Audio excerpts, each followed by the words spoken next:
945 or on the telephone number 032 943 1163. Of course, we've given you email address, all on the lower cases, sadhurangarajan@hotmail.com. And why we decided that as a parting shot to his present visit to South Africa that we discussed this, it received a great deal of acclaim when he did on national radio in Gauteng. Professor, what I wanted to ask you is what kind of questions did you entertain after presenting this particular paper? Well, when it was presented in Radio 702, it was moderated by Mrs. Kate Turkington, a very enlightened lady, and we received lots of questions from our Muslim and the Christian brothers. Many of the Christian brothers, they raised the question why it is not mentioned in the Bible. There is no mention about Jesus Christ's life in Bible, so how can we accept that Jesus was in India? And I answered that question also. You know, Bible, the original Bible, the Aquarian Gospel of Jesus Christ, it has already been edited and published by Levi, and there is complete mention about the life of Jesus Christ in India. But in 400 AD, it was removed from the Bible deliberately because they felt that if the fact that Jesus is a Hindu yogi, especially one following the Buddhist Theraputta Marga and the Isana Pantha, Essenes, then the Christianity will only be considered as an offshoot of Hinduism, and they wanted to avoid that, and therefore they deliberately removed that portion from the Bible, and they simply called it the lost years of Jesus Christ. Why and how it was lost, nobody is prepared to tell. How can the life of a great man be lost for 13, 14, from 13 to 29 to 16 years? How can it get lost? Because they didn't want to mention it, therefore they blacked out. It was not lost, it was blacked out. But it is already in record. Stephen Levy has recorded it in the Aquarian Gospel of Jesus Christ. And recent period, there are umpteen number of books on Jesus Christ in India, written by American, French, German, and English authors. And all of them, they give in detail Jesus' life in India. And then another problem that the Muslims raised was that they couldn't accept the Ahmadiyya sect as a sect of the Muslims, and therefore they couldn't accept the statement of that Khwaja Mirza, the leader of the Ahmadiyya sect. But I explained to them that that is their headache, whether they accept Khwaja Ahmad as a Muslim leader or not. He is a renowned scholar and he is a spiritual leader, considered to be a spiritual leader of a considerable section of humanity who are called Ahmadiyyas, who claim themselves to be Muslims, but at the same time followers of Jesus Christ, who was in Kashmir. They say that Jesus was in Kashmir and they followed him and they consider him as his master, as their master, and therefore I said these are all historical evidences. So many questions raised. And then Mrs. Turkington also pointed out that in Kalahari Desert, some of the practices of the Africans, they very much resemble the ancient Indian Hindu practices, and therefore there is no wonder that people like Jesus Christ or the great Alexandrian scholars might have traveled to India attracted by the Hindu thought and culture. We have got so many evidences. Fahian, Huan Singh came from China, and the great Megasthenes, he came to India from the Greek kingdom as ambassador to Pataliputra. So therefore in the past there have been evidences of people coming to India for the sake of knowledge, and naturally Jesus Christ might have been attracted by that, and they admitted that. Okay, certainly we are listening to it on 88.4. Coming to you live on this Thursday evening and giving you some insight into various issues. In particular this evening, we're listening to the views and thoughts of Sadhu Professor V. Rangarajan, presently in South Africa, who will be leaving on Tuesday and of course will be returning for the Parliament of Religions towards the end of the year. I think I've got a faxed question here to us. Before I get there, I'd just like to say a special thank you to Teddy Kumar from Tagat for making this opportunity available to us to have you present in our studio and to liaise yourself with issues in respect of our wide listenership. Once again, Teddy, we thank you on behalf of the listenership as well as the management of Radio Phoenix. Of course, if you wish to access Teddy, he's on 032-943-1163 or on the cell number 083-784 1163. And if you've just joined us, we'd just like to remind you that Professor was scheduled to leave for India as of yesterday, or should I say tomorrow, but he would instead leave on Tuesday. So if you wish to liaise with him presently, you may do so. You have a couple of more days left. The question that I was talking about, Professor, was the one, this gentleman shows concern that many Hindus have been converted into Christianity. We don't mind that, according to him, simply because people should be allowed to choose what they wish to be, and simply because it's the following of the heart. But what is of concern is sometimes they say, can one sprinkle some water on a pumpkin and call it a melon? Why are Hindus enticed to leave the mother of all religions, that is Hinduism, to follow a foreign religion? Now, I know religion is a very touchy subject. Yes. Something that we should not attempt to discuss if we cannot, in some way give us some clarity. Now, what is your views on the acceptance of religions? I know because you will be here for the Parliament of Religions later this year. Yes. You see, the great masters of ancient India very emphatically declared that the ultimate reality, whichever you call, by name you call it, whether it is God or Allah or Khuda or whatever it is, they said it is one and only one. Ekameva dvitiyam. There is no second one. God is only one. Now, what is that God? Or who is the God? Where is he?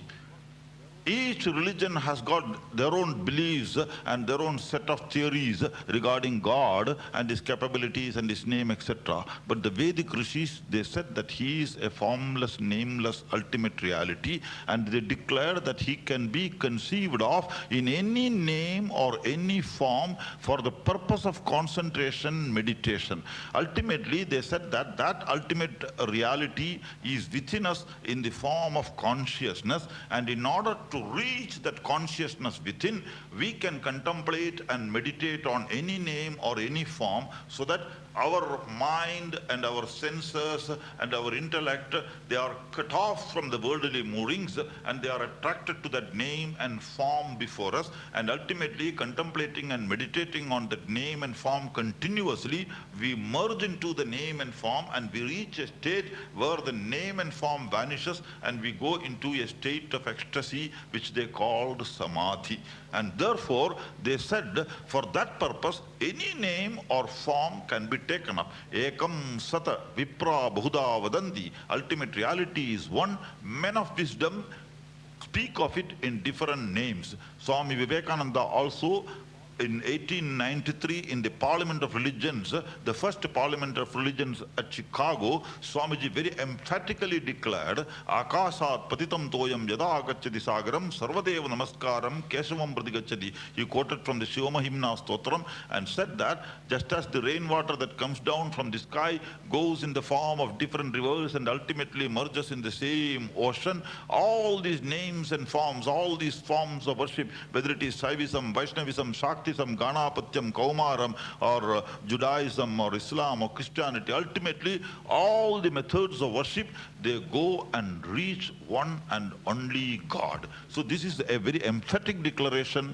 of the great masters, and therefore they never believed in conversion. What is conversion?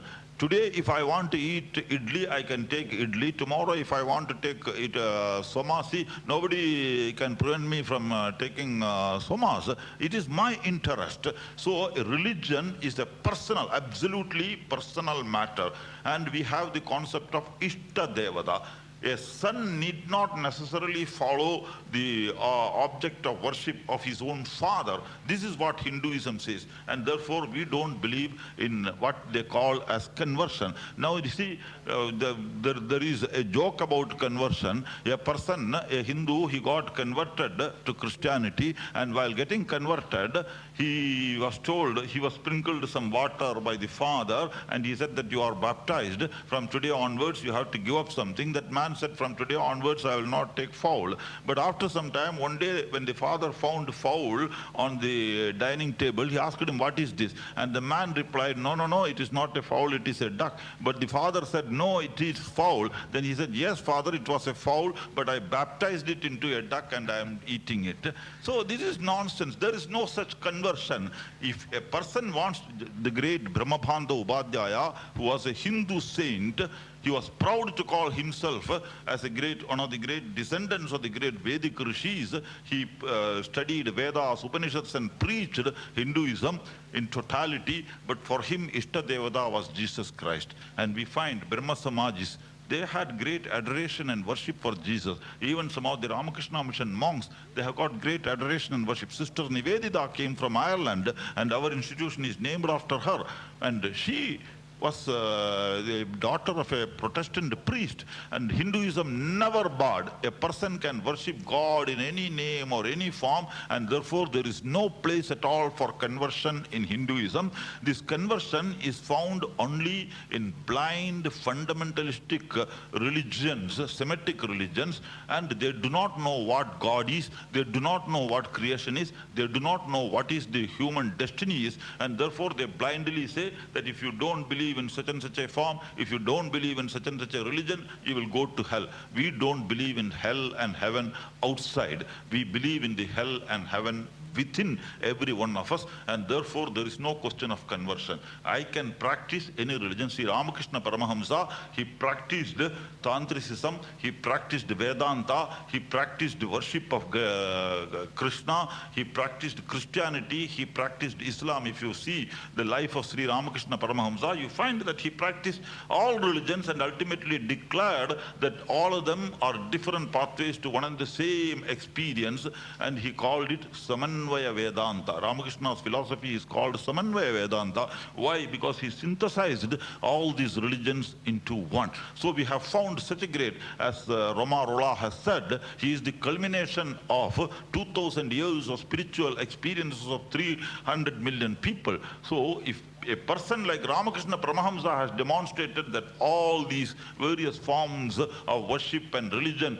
they ultimately lead to the same goal, it is nothing new, because he had proclaimed what the great Vedic rishis had proclaimed. That is the philosophy of Hinduism. Hi, good evening. Hello. Okay, we missed that call. Professor, I think some very interesting points coming through there, and certainly the question that has come through was one that has been thought about, and certainly something that is a reality in and around us. Let's just try to get this call quickly. Hi, good evening. Hello. Hello. Hello? Who am I speaking to? Hello, can you hear me? Hello?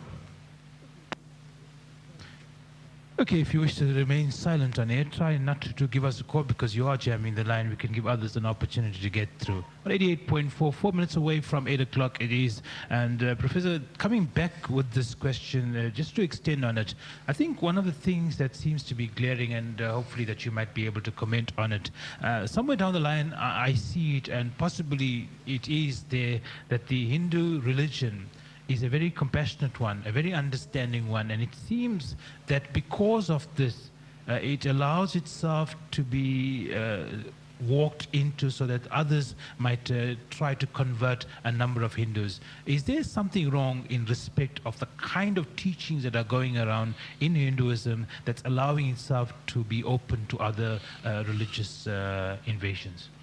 You see, actually the conversions takes place not because of religion as such.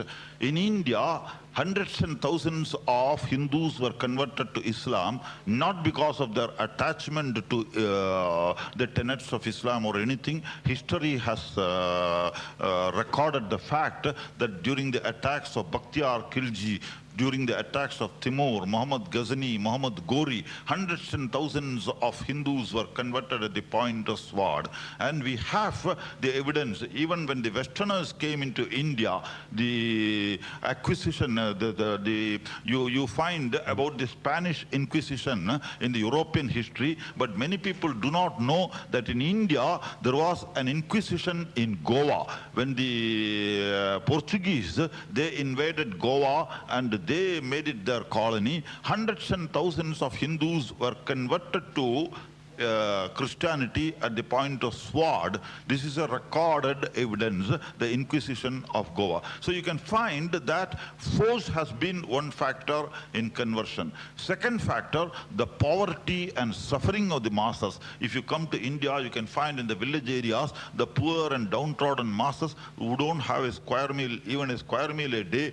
When they are struggling and starving, the Christian missionaries, they come there with their food and milk. We call them the milk packet Christians or the rice Christians, because just for the sake of their stomach, they get converted to Christianity or Islam. But even today, if you come to the Indian villages, you can find that though these Christians, though they have converted to Christianity, they practice all kinds of Hindu rites and rituals, including sacrifice of animals and all those things.